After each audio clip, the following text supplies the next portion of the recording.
Welcome to Mr. Sleeter's neighborhood. Come with me down the path of discovery while I talk with several industry leaders and innovators who are changing the state of the art in accounting technology.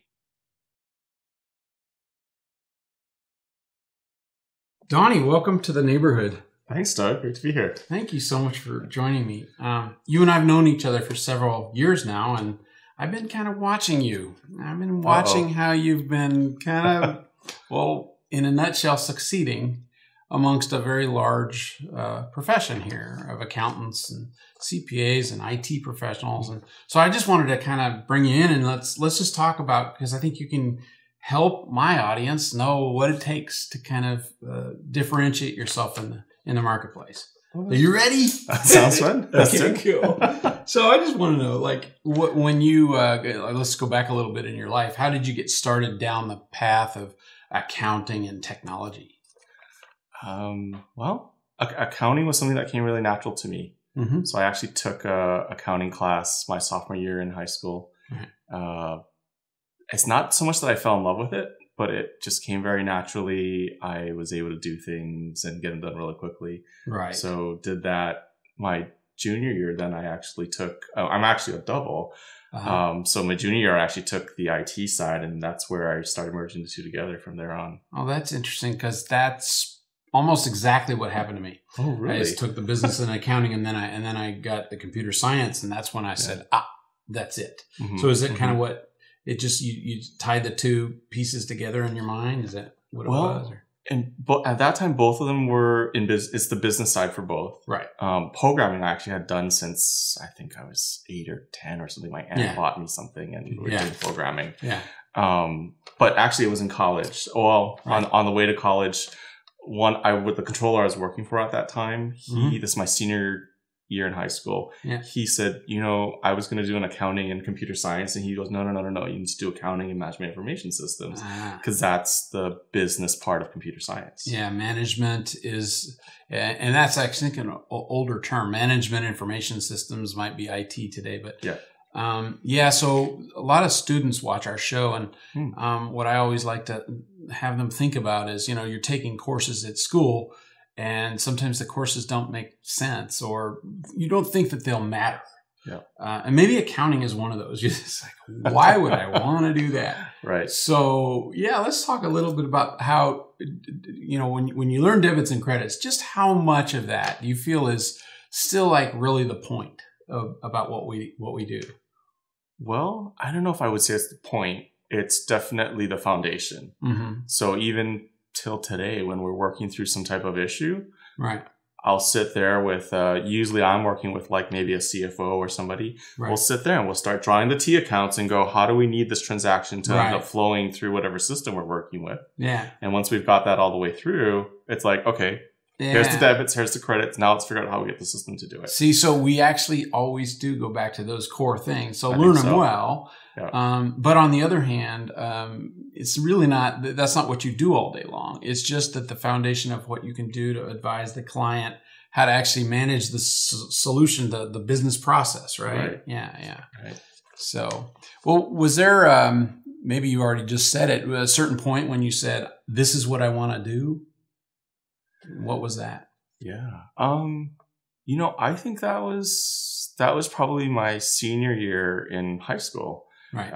In the senior year, we ended up doing a project where we started our own bookstore. Right. And I was the accountant for the bookstore. Okay. Yeah. So we set up, I want to say it was probably QuickBooks at that time. We probably set up QuickBooks and created POs and created invoices and recorded sales and did all that kind of stuff. And I loved it. It was fun. Yeah. Yeah.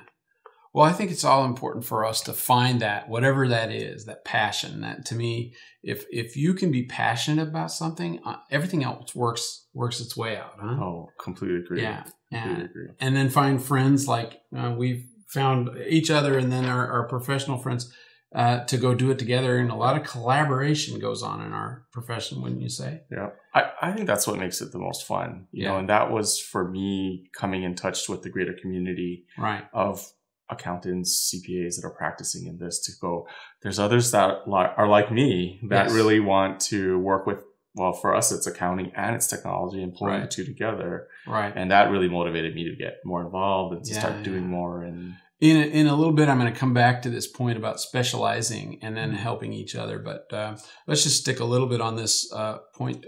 Was there a tough part for you that along your path of either education or career development that you just realized, hey, I'm not able to overcome this, and you really had to either do something different or push through? What was some of that? I actually think, and some people might not believe this, but I'm actually really shy. So the hardest thing for me was learning to kind of come out of my shell. And, now I speak at all these national conferences, and I'm expected to go and do these keynotes. And before the keynotes, my heart is beating and it's like, but that was probably the biggest thing, was just like, go out there, be confident, especially being someone younger, kind of having that confidence to go, I can do this. I know what I'm talking about, and let me do it. Well, we've chosen a profession that is somewhat of an introverted skill set, math, or it's not so math, but it's administrative at the end of the day. And so it attracts people that are maybe a little more shy and more cerebral and not athletic as a comparison. But I think you touched on something that I completely agree. There's the human side of it that makes it so that it's good for me, because I'm a little more extroverted. So I found that I was practicing a profession, but in the context of the people piece of it, helping them understand. I teach a lot. Oh, you do too. And so you were shy, but you're not so shy anymore. I'll attest to that. I do think so. The people part that you just mentioned, I think that's probably one of the biggest things. One of the roots of what I wanted to do was really to work with people and help people. That was what really drew me to the profession, not the numbers, not the financials, not the finances even. It's really about, how do I help someone be more successful, whether it's a small business, whether it's a larger business, but it's about helping people. Talk to me about your creative outlet in your life. Do you have something you do that's just completely outside of business that somehow fuels the rest of your life? I don't know if it's outside of business, because it's turned into business. But for me, it was writing. So I've always been a writer. Back when email first started coming out, and I was traveling, I was with Coopers and Librarian at the time. I was traveling, and I would, my family could not understand what I did. So they were like, no, we don't want to hear about what client you work with or what you did. But they identified with food. And so I started writing this email. I had this email list where I would write about, well, I went to eat here, and I would just describe the restaurant and the food and the surroundings. And they loved that. And it actually became something where friends, I added all my friends to it eventually. They would say, do you mind can you add my friend to your list? Because they really I forwarded your thing and they really liked it.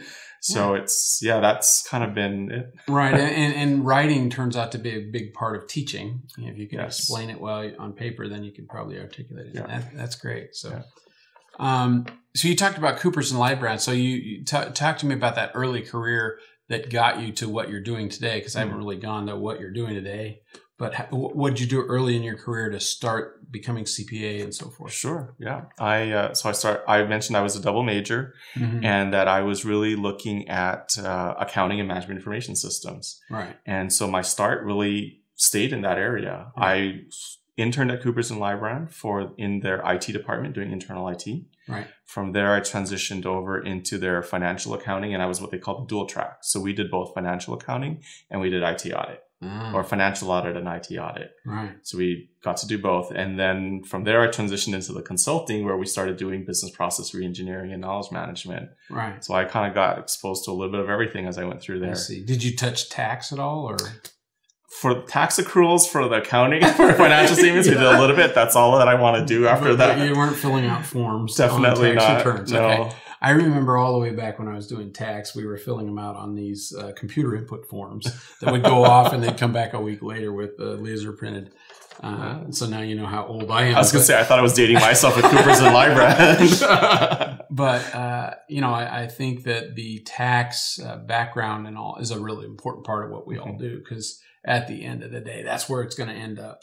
at least part of what we do ends up in the tax, and we're not compliant along the way in the financials, we're just not going to get the accuracy one needs. Well, I think it's like we said about the debits and credits. In the end, that's what it's coming down to. So while I may not do tax, I know basics in tax. I know where to identify red flags. And that's when I say, hey, I know we're working on what we're working on. Right.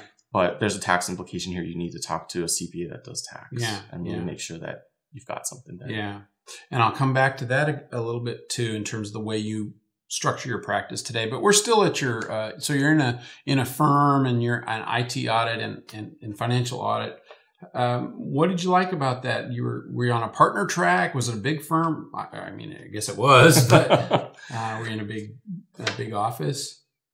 Yeah. No, actually I was in a small office. So I had a nice mix between the two, where I was in a small regional office, the Hawaii office, Coopers and Lybrand. So I got the best of both worlds. I got world-class training, world-class exposure to things, but I was working on what probably would be considered small to mid-sized engagements, but enough complexity that I got to see the financial side, see the audit side. And that really is, for me, the basis of what I do now. And that's without having that big, well, at that time it was, I think 6 or 8, now 4. Having that exposure, I would not be doing what I was doing now. Yeah. So you, somewhere along there, because I know what you're doing today, you must have got bitten by the entrepreneurial itch. Talk about what that was, and why are you not pursuing a large firm career?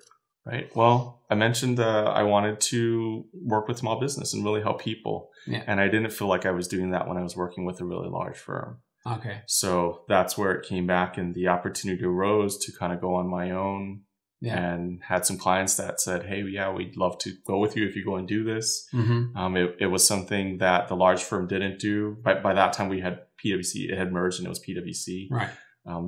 PwC didn't offer those services, so I was able to go and do it on my own. You weren't even competing. You just went out and took a little chunk of the of their bigger business, and maybe some unmet needs for their existing clients. And that was exactly it. It was needs for existing clients that the firm would not be able to support as they went through their merger and change.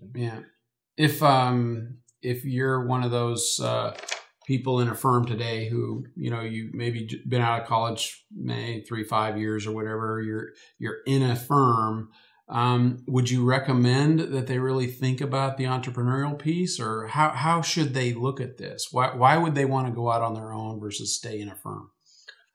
I think they have to look at themselves, and they have to understand. To me, there's really almost 3 different types of accountants. There's the ones that are really good at the accounting, the ones that are like working with the debit and credit, that like to do it like it's very concrete. It's all laid out. Here's the plan. This is what we do. I think there's also the other type that is maybe a little blend of us, since I call myself introvert, you call yourself extrovert. It's the blend of the two coming together. Those are the ones that are probably a little more involved in some of the sales. But then the question is, do you want to sell some product that somebody else has already designed and determined tax, audits, and say that path, or do you want to sell on your own? And I think then that becomes the third piece, which is really kind of going on your own, starting your own firm, offering your own services. You and I have been talking in the past about this concept of this profession, like very few other professions I know anyway, is one where we can really determine our own destiny for a whole career, and we have so many options. We could be in the firm, introverted, doing the work, 8 to 5, and you can have that job. And there is a big need and a growing need, and it's not going away for people to do that. Or you can go out and be entrepreneurial. You can do the marketing side of it. You can do all sorts of consulting, IT spinoff, technology stuff. So that's what I really like about the profession, because everybody can do it. You don't have to just be the accountant that one thinks of when they take accounting in high school.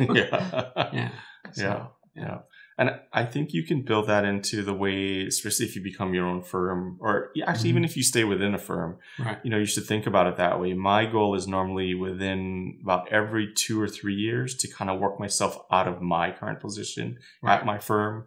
So I may have started and we were doing a particular type of consulting. Then I would kind of morph that and hand that off to somebody. Okay, now hire this manager. You manage that. Let me teach you how to manage that. Let me move on to this next thing. Let's do that. So probably, I think at this point, it's probably about 4 or 5 times throughout the course of my firm being here. We've been here, gosh, it's 13 years now.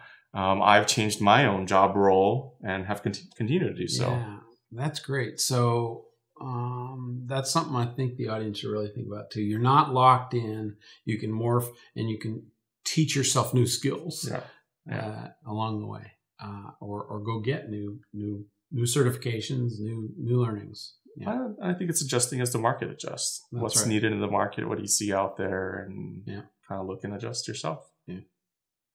Well, that's great. Thanks for joining today, and I'll see you next time.